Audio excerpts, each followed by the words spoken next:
इसी तरह के वीडियो पाने के लिए एंड जीके क्यूज के लिए सब्सक्राइब करें हमारे चैनल एंड शेयर करें। धन्यवाद।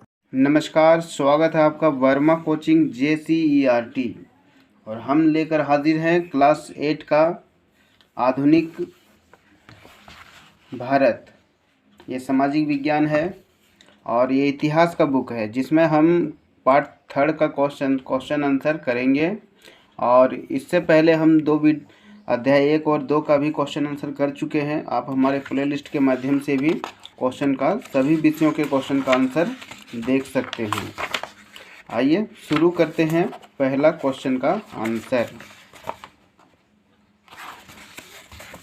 आइए देखते हैं फर्स्ट क्वेश्चन आंसर। पहला क्वेश्चन है कि रिक्त स्थानों की पूर्ति कीजिए। रिक्त स्थानों की पूर्ति कीजिए क है कि ईस्ट इंडिया कंपनी को बंगाल की दीवानी खाली जगह में मिली। तो कब मिली? यहाँ भरेंगे हम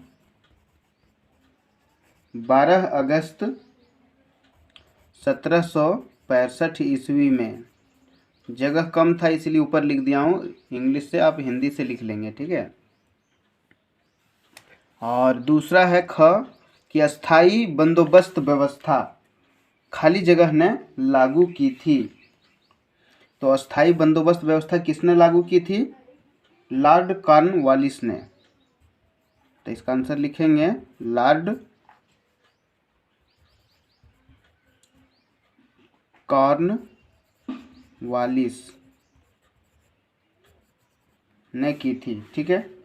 ग नंबर है महालवाड़ी व्यवस्था की रूपरेखा खाली जगह ने तैयार की थी। तो किसने की थी? महालवाड़ी व्यवस्था की रूपरेखा पाठ में पढ़ेंगे तो आपको सब मिल जाएगा। ये किया था हॉल्ट मैकेंजी ने, ठीक है। तो लिखेंगे हॉल्ट मैकेंजी ने तैयार की थी। घ है कि टॉमस मुनरो ने खाली जगह व्यवस्था खाली जगह में लागू की थी। ग नंबर तो क्या लागू की थी? मुनरो ने रैयतवारी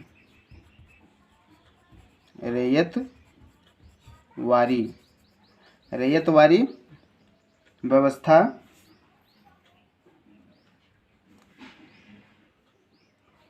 कहाँ की थी? मद्रास में।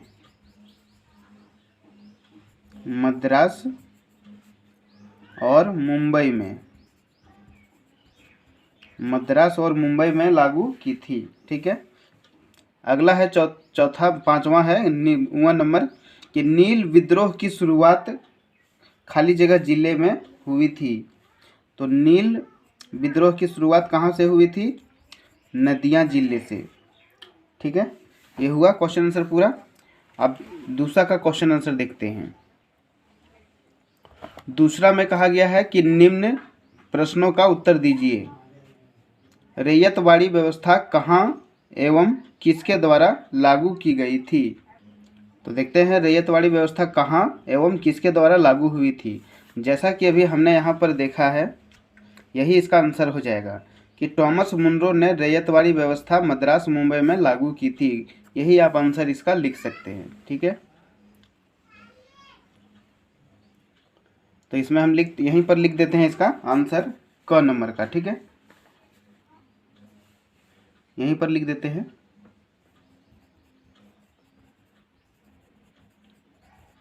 कि रैयतवाड़ी व्यवस्था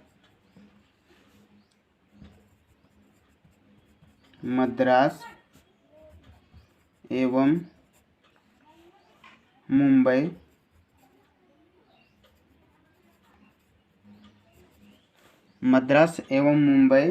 में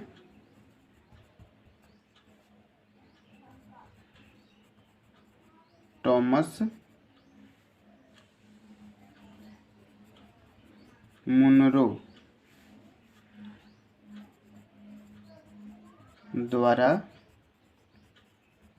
लागू की गई थी। ठीक है, ये हुआ पहला क्वेश्चन।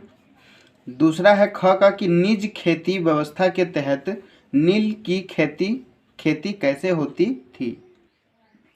तो इसका आंसर है कि निज खेती व्यवस्था के तहत निज बागान मालिक अपनी जमीन पर खेती का उत्पादन कराते थे।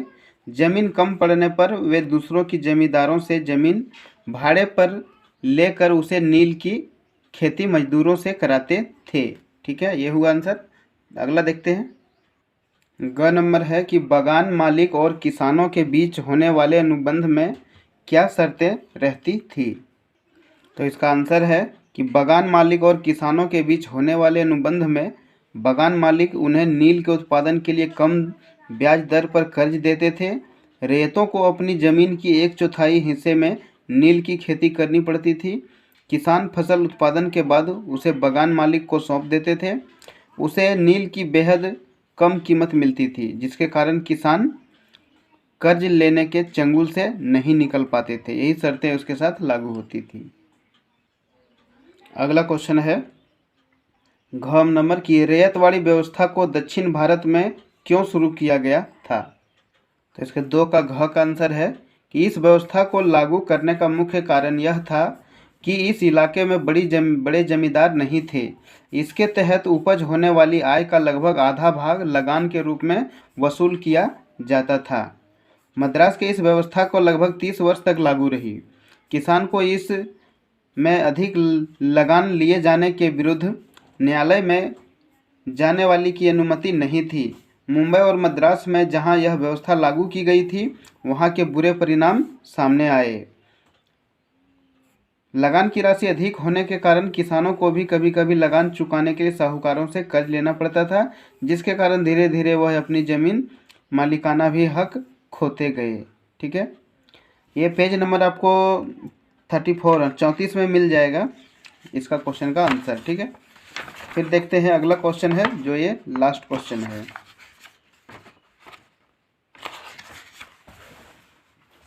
क्वेश्चन है 1 नंबर कि यूरोपीय बाजारों में भारतीय नील की मांग क्यों थी। इसका लास्ट क्वेश्चन से देखते हैं कि यूरोपीय बाजारों में भारतीय नील की बहुत मांग थी। इसकी कीमत भी काफ़ी ऊंची थी। इसका प्रमुख कारण यह था कि भारतीय नील उच्च गुणवत्तापूर्ण होता था, जिससे कपड़ों में काफ़ी चमक आ जाती थी। इन्हीं कारणों से यूरोपीय बाज़ारों में भारतीय नील की व्यापक मांग थी। ठीक है, आशा करता हूँ कि आपको क्वेश्चन आंसर ज़रूर पसंद आया होगा। थोड़ा पसंद आया है तो वीडियो को लाइक करें और वीडियो में अंत तक बने रहने के लिए बहुत बहुत धन्यवाद। फिर मिलते हैं अगले चैप्टर में।